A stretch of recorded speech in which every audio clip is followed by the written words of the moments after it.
Oke, tadi dimulai dari salah paham tentang kebahagiaan, terus sumbernya kebahagiaan. Sekarang kita sembuhkan penyakitnya. Yang bikin orang tidak bahagia itu apa? Epikuros punya teori, namanya tetrafarmakos. Kayak namanya obat ya, artinya memang obat. Ya. Cuma kamu cari di apotek tidak ada. Kamu cari di apotek, Mbak beli tetrafarmakos, tidak ada. Ya, adanya di Epikuros. Tetrafarmakos itu artinya 4 obat. Biar kamu jadi orang bahagia. Oke, 4 obat itu apa? Nanti kita jelaskan satu-satu ya. Yang pertama, Tuhan tidak perlu ditakuti. Kematian tidak perlu dicemaskan. Hidup yang bahagia, hidup yang baik itu gampang. Menahan penderitaan itu juga gampang. Obatnya 4 ini. Hidupmu pasti bahagia, katanya Epikuros. Dan itu di bukunya dia ngomong, meditate on these ideas day and night. Perintahnya Epikuros, coba pikirkan 4 hal ini, these ideas, siang atau malam. And the ones related to them, dan hal-hal yang berhubungan dengan 4 hal ini. Both alone and with someone like yourself. Kamu pikirkan sendiri apa sama temanmu boleh. And you will never be badly disturbed. Kamu tidak akan bingung lagi, tidak akan galau lagi. Apakah kamu sedang bangun atau sedang mimpi. Obatnya 4 ini. Kalau nggak percaya, kamu pikirkan sendiri atau sama temanmu 4 hal ini. Yang pertama apa? Tuhan tidak perlu ditakuti. Maksudnya kita tidak perlu takut sama Tuhan. Nanti Tuhan nggak perlu ditakuti, kamu menakut-nakuti Tuhan. Ya, enggak.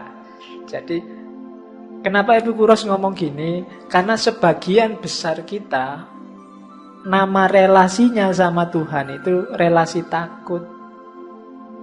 Takut dikasih musibah lah, takut disiksa lah, takut Tuhan murka lah, takut. Itu yang bikin hidup kita tidak tenang. Wah ini, jangan-jangan Tuhan marah nih, masuk neraka deh aku. Wah jangan, selalu takut kita sama Tuhan. Katanya Epikuros, ini sumbernya hidup kita galau. Gitu loh. Takut ada gempa, takut ada gunung meletus. Ini kalau Tuhan marah, ada banjir, ada gempa, ada gunung meletus. Wah ini Tuhan sudah murka ini sama kita. Kan selalu begitu kita sama Tuhan. Katanya Epikuros, ini sumber kegalauan. Jangan takut, katanya Epikuros. Tuhan itu bukan sumber bencana. Kalau bis kan ada sumber kencono, sumber bencono itu kan. Ya, Tuhannya bukan sumber kencono itu. Jangan diposisikan Tuhan sebagai sumber bencana. Itu yang bikin relasi kita cuma rasa takut. Katanya Epikuros, bencana yang terjadi itu jangan mengkambing hitamkan Tuhan. Itu ada rumusnya sendiri. Sudah ada hukum alamnya, ada sunatullahnya. Kenapa kok ada bis masuk jurang? Wah ini takdir ini. Iya kamu nyalahkan Tuhan lagi. Kalau dihitung rumusnya ada, mungkin supirnya ngantuk, mungkin bisnya nggak layak jalan, mungkin supirnya salah perhitungan, macam-macam. Mungkin jalannya licin, rumusnya kan itu. Jangan menyalahkan Tuhan. Kalau ada banjir, ya kamu sendiri ngerti rumusnya. Kalau kamu nutup got-got, kalau gaya hidupmu nggak bersih, kalau rumahmu ada di pinggir sungai, ya airnya datang. Air itu dari tempat yang lebih tinggi ke tempat yang lebih rendah, kan rumusnya itu. Dan Allah nggak akan mengkhianati itu kalau itu sunatullahnya. Masa rumahmu di bawah terus airnya datang? Wah ini nggak boleh ini kesayangannya Allah terus airnya muter gini kan nggak. Jadi segalanya sudah ada rumusnya. Nggak usah kita nggak usah kita takut pada Tuhan gara-gara itu. Jadi seandainya kita percaya Tuhan, Relasinya jangan relasi takut. Itu bikin hidup kita tidak tenang.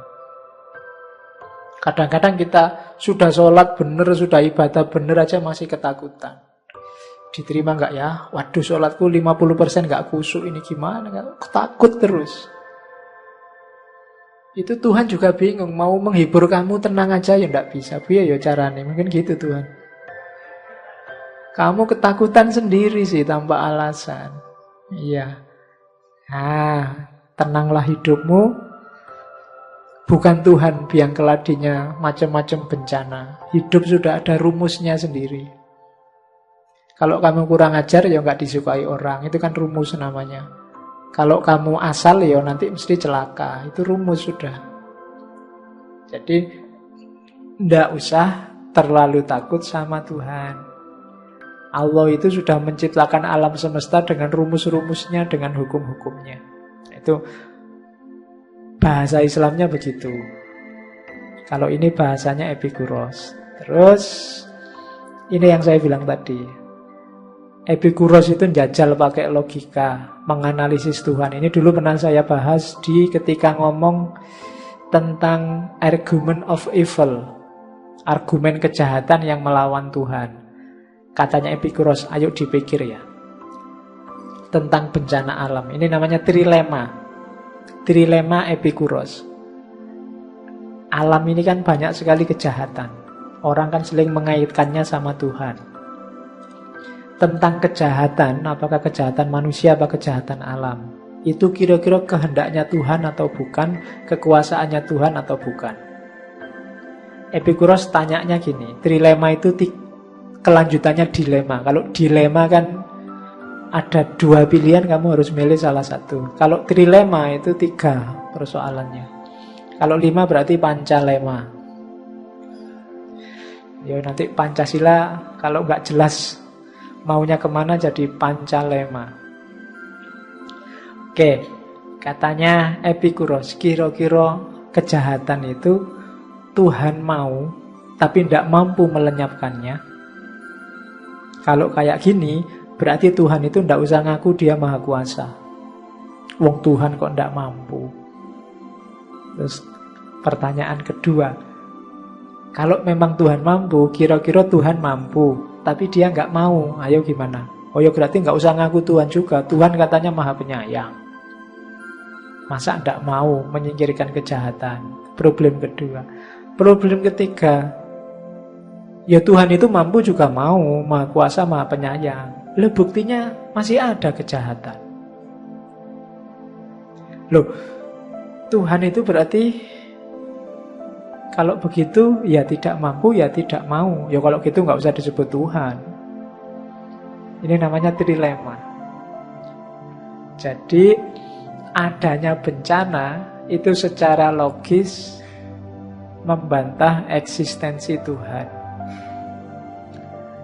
Saya tidak akan jelaskan ini panjang, dulu sudah tak jelaskan di Theodicy, Problem of Evil. Kalian tinggal mau refer lagi ke rekamannya ini. Cuma saya sisipkan sebentar waktu ngomong kebahagiaannya Epikuros.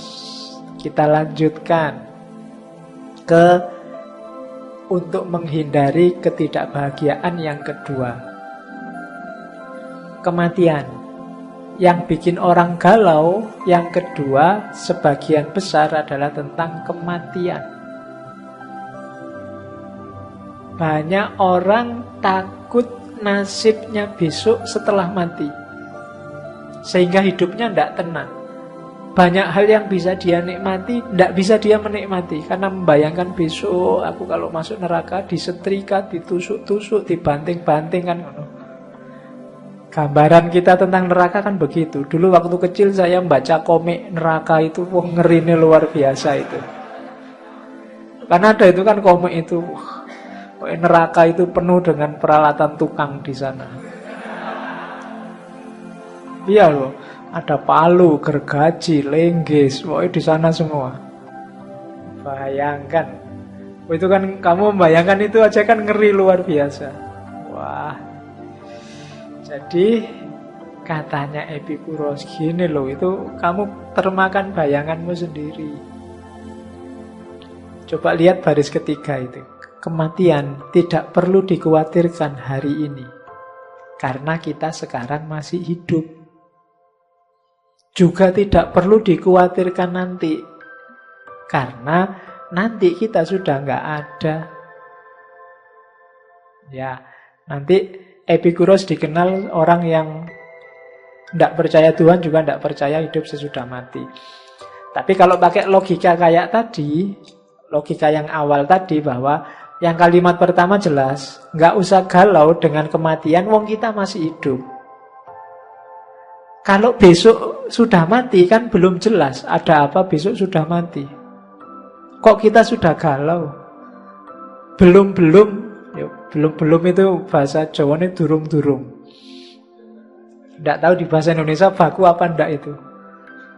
Belum kok sudah takut itu. Durung kok wis wedi gitu. Ya, kayak mahasiswa nulis skripsi, para petani pagi hari pada berangkat ke sawah. Itu kan pada berangkat ke sawah, oh podo mangkat ning sawah. Lah ya kan, berarti aku sing nulis Jawa asli itu kan.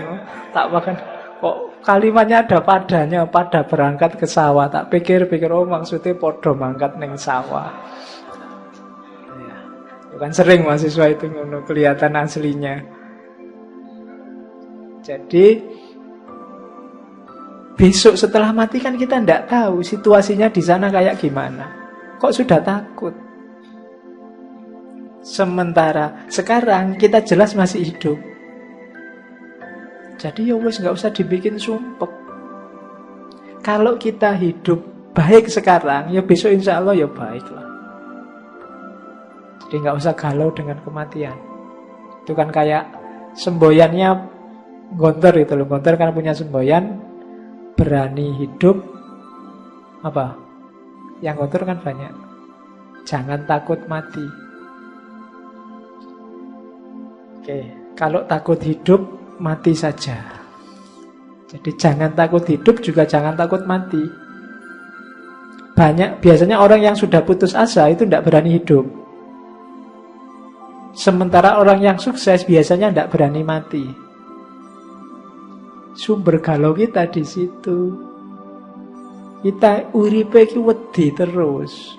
Tidak ada yang bikin kita santai. Takut terus, sama Tuhan takut, sama hidupnya sendiri juga takut. Sama masa depan yang tidak jelas kita juga takut. Besok jadi apa ya kita? Ya besok ya dilihat besok. Kamu galau untuk besok kok mikirnya sekarang. Nah itu kesalahan kita di situ, katanya Epikuros. Kematian nggak perlu dikhawatirkan sekarang karena kita masih hidup. Dan juga nggak perlu khawatir nanti, karena nanti itu kita sudah nggak ada, kita sudah mati.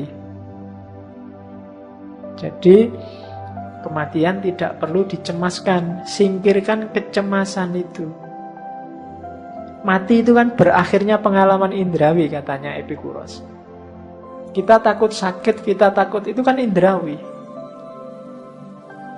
Begitu kita mati, jasad indrawi kita sudah selesai. Sudah mengurai, sudah dikubur, sudah selesai. Seandainya ada rohani, ya nanti roh itu kan yang masih ada. Epikuros ini kalau dalam filsafat pewaris atomisme Demokritos. Dia percaya bahwa hidup ini modelnya adalah atom. Isinya cuma dua, atom sama kekosongan. Jadi nanti susunan-susunan atom inilah yang bikin alam semesta ini macam-macam. Susunan atom tertentu melahirkan kayu, atom tertentu melahirkan batu, struktur atom tertentu melahirkan manusia, dan seterusnya. Atom-atom ini sifatnya abadi kalau di atomisme, dan itu diwarisi oleh Epikuros dari Demokritos, filosof Yunani awal, filosof alam. Kalau kalian susah menggambarkan atom, bayangkan mainannya anak kecil-kecil, Lego. Lego itu kayak atom macam-macam itu, Legonya sama, cuma kombinasi-kombinasi Lego itu bisa melahirkan barang macam-macam. Bisa jadi robot, bisa jadi kapal, bisa. Itu karena cara nyusun Lego. Itu kombinasi antara Lego dengan ruang kosong. Nah, alam semesta juga begitu. Bahannya namanya atom, nanti konstruksi macam-macamnya melahirkan isinya alam semesta ini. Itu atomismenya. Sengaja nggak saya angkat di sini kapan-kapan kalau kita ngomong metafisika yang masuk ke atomisme.